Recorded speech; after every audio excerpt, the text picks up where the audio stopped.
Hello, friends. Today you found me in the back of my truck. It's one of my favorite places to read, to just lay a blanket out on the bed of the truck, especially on a nice sunny day like today. So when I'm not reading in my library, this is a place I like to read, and I was hoping you'd join with me today to read here. So the book we're going to read today is called The Invisible String. The Invisible String. And as always, we're going to do three things before we begin reading. We're going to ask a good reader question, we're going to talk about the genre of the book, and then we're going to talk about a skill, a good reader thing that we're going to do while we're reading today. Then we'll check in on the front cover and begin.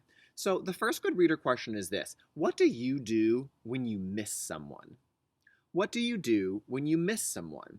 I know for me, when I miss someone, I think of that person in my brain, and then I tell them the words that sometimes we practice in class during Heads Down, Hearts Resting. I think of that person and I say, may they be happy, may they be healthy, may they be free from harm. That's what I do when I miss someone, and then I feel better. I feel connected to that person when I do that. What do you do when you miss someone? If you're able, pause this video and talk to someone near you about what you do when you miss someone. Great. Thinking about that will help make you a better reader and connect to the characters in this story.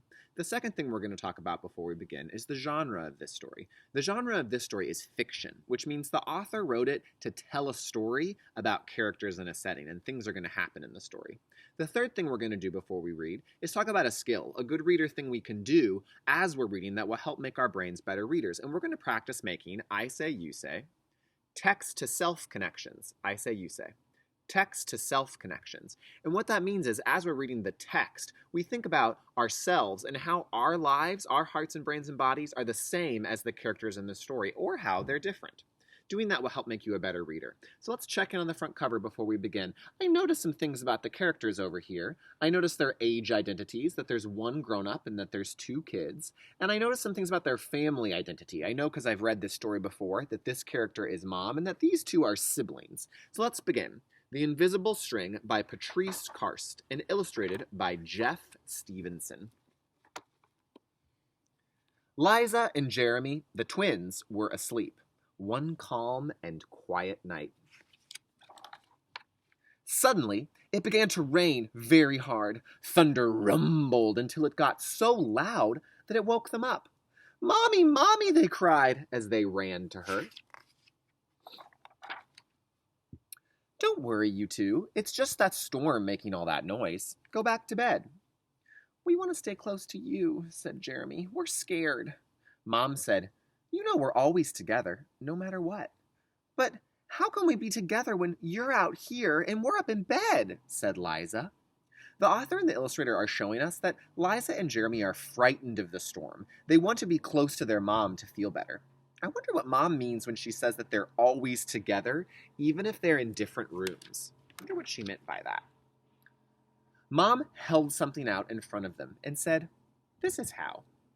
Rubbing their sleepy eyes, the twins came closer to see what Mom was holding. "I was about your age when my mom first told me about the invisible string," Mom said. "I don't see a string," said Jeremy. "You don't need to see the invisible string. People who love each other are always connected by a very special string made of love." "But if you can't see it, how do you know it's there?" asked Liza. "Even though you can't see it with your eyes, you can feel it with your heart and know that you are always connected to everyone you love." I'm having a text-to-self connection right now. That strategy that I shared before we started reading about how I think of a person in my head and wish them to be happy and healthy and free from harm, that makes me feel connected to them, just like Mom is talking about being connected by an invisible string. When you're at school and you miss me, your love travels all the way along the string until I feel it tug on my heart. And when you tug it back, we feel it in our hearts, said Jeremy. The illustrator is showing us that the twins are at school and that Mom is here at work. Even though they're not together, they still care about each other, and that makes them feel connected. "Does Jasper the cat have an invisible string?" Liza asked. "She sure does," said Mom. "And best friends like me and Lucy?" asked Liza. "Best friends too." "How far can the string reach?" "Anywhere and everywhere," Mom said. Would it reach me even if I were a submarine captain deep in the ocean? Asked Jeremy. Mom said, even there. Or a mountain climber? Even there. A ballerina in France? Even there. A jungle explorer? Even there. Wow, I noticed that the invisible string can go anywhere as long as the two people care about each other.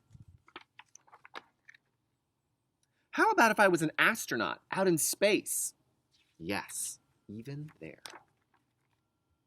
Then Jeremy quietly asked, can my string reach all the way to Uncle Brian, who's not alive anymore?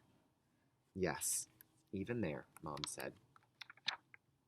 Does the string go away when you're mad at us? Never, said Mom. Love is stronger than anger. And as long as there's love in your heart, the string will always be there. You know, on this page, the illustrator is showing us that the twins are doing something that they weren't supposed to do. It looks like they snuck cookies without getting permission. That made Mom feel frustrated, which is a red feeling. And maybe they even got consequences, I wonder. But even though Mom is in the red, she still cares about the twins. Very much, in fact. So the invisible string keeps connecting them together.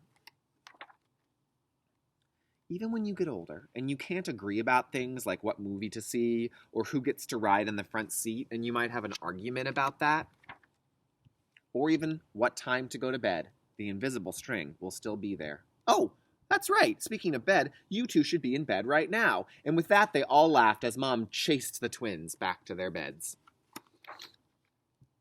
Within a few minutes, they were asleep, even though the storm was still making the same loud noises outside.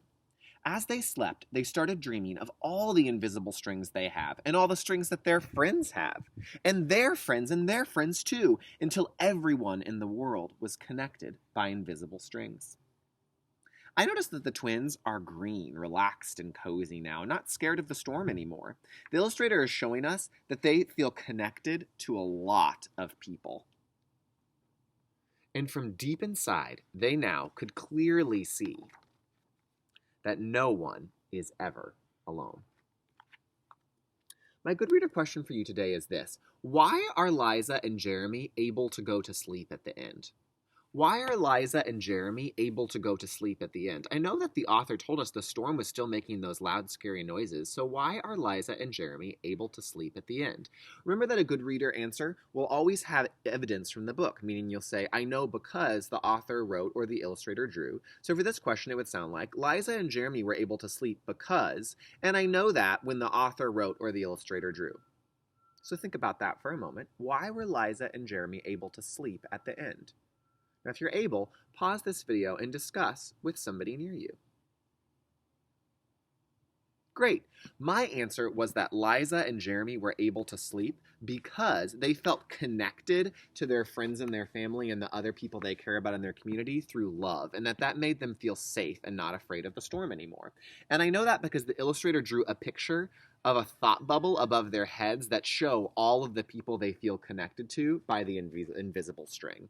And I think that those loving feelings helped them relax enough to go to sleep. So that's my answer today. Remember that as we read today, we were practicing making text-to-self connections, thinking about how our lives, our brains, and our hearts and our bodies are the same or different as the characters in the story. So, one way that you can show your text-to-self connections is to draw a picture or to write a sentence that explains how your heart, brain, and body are the same or different than those in the story. So I'm going to draw an illustration about my text-to-self connection today. A text-to-self connection I had to the characters in this book was that right now I feel connected to all of you by an invisible string. Even though we're not in the same space together and we're not allowed to be, that doesn't mean that we don't care about each other, and that doesn't mean that we don't love each other. So that invisible string is making me feel connected, and that's making me feel safe and better. So I'm going to draw my text-to-self connection, show how I felt just like the characters in the story. So I'm going to draw me, and I'm wearing a baseball cap today, so I'm going to include that detail. I'm feeling loving in this illustration, so I'm going to draw my nose up, always include my beard. I think that's a good detail to show that it's me. Okay? And then I have the invisible string, which we know is made of love, and then it connects me to all the people that I care about, all my friends, family, and community. So that is one way that my life is like the characters in the story. That's my text-to-self connection. I wonder what your text-to-self connection is. How do you feel connected or different than the characters in this story? How are you the same or different? Okay, so think about that and then make an illustration or write some words or say some words that explain your text to self connection. Can't wait to see what your good reading brains think.